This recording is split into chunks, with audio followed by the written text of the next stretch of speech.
The Gina and Maddie podcast. I guess in the last 24 hours, it's been everywhere.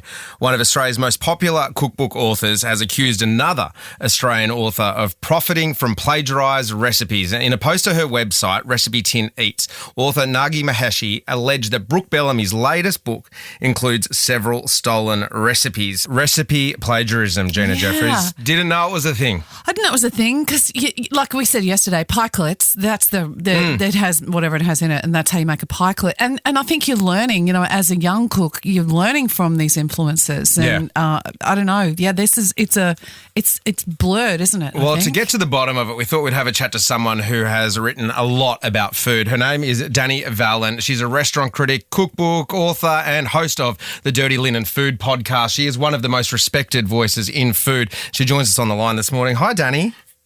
Hi, Gina. Hi, Matty. Hi. Is this a storm in a teacup, or is this going to sort of open the floodgates of recipe plagiarism, Dani?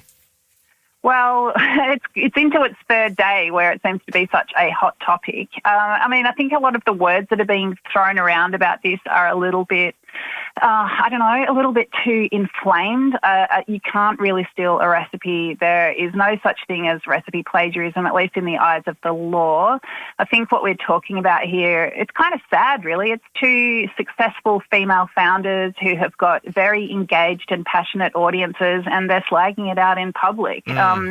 And we're talking about caramel slice and baklava, recipes that no one on this earth can claim to have invented. Nobody, no one invented them, brought them to the public. They're out there, they're in the ether.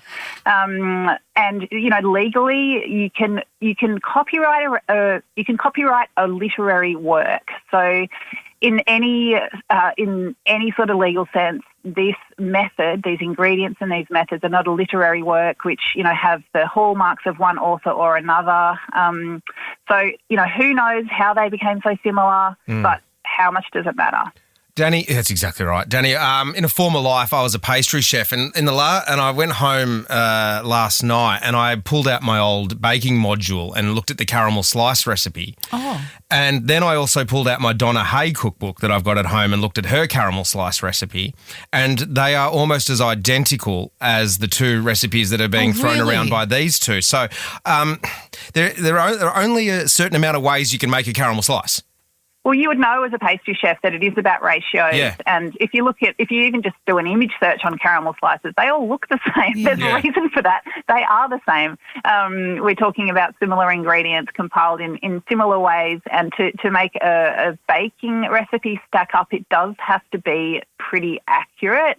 You'd know from baking a cake, you can't just, let's just mix up the ratios of flour and eggs and see what happens. You'll be making a pancake, not a sponge. So, there is a certain rigour to these recipes necessarily. I think with savoury dishes, there are a lot more ways to spin them. It's perhaps easier to put your own touch to things.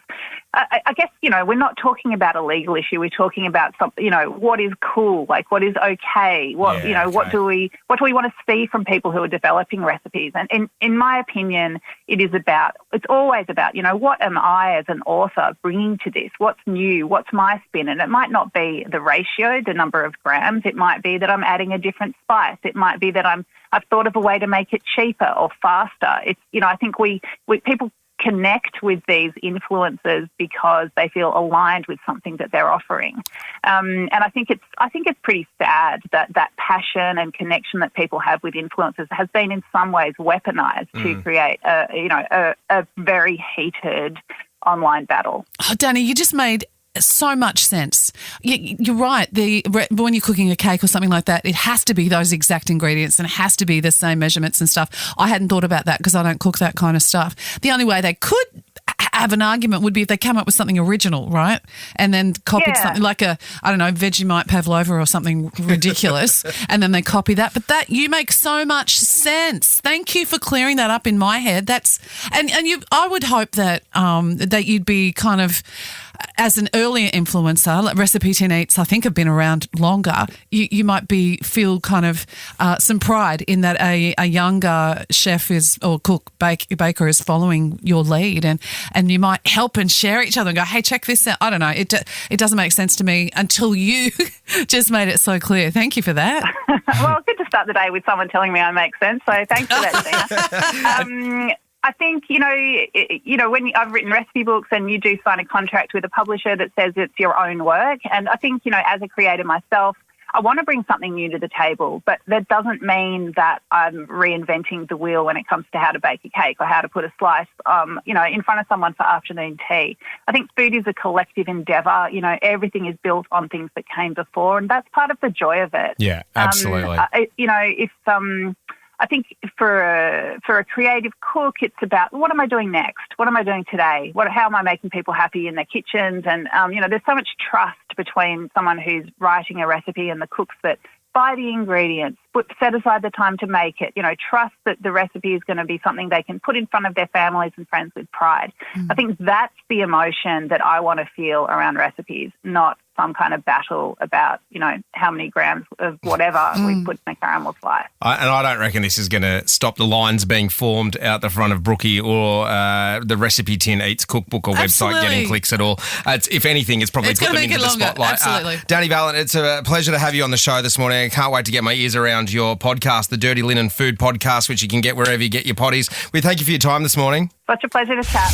Listen to Gina and Maddie weekday mornings from 5:30. Live on the Star Player.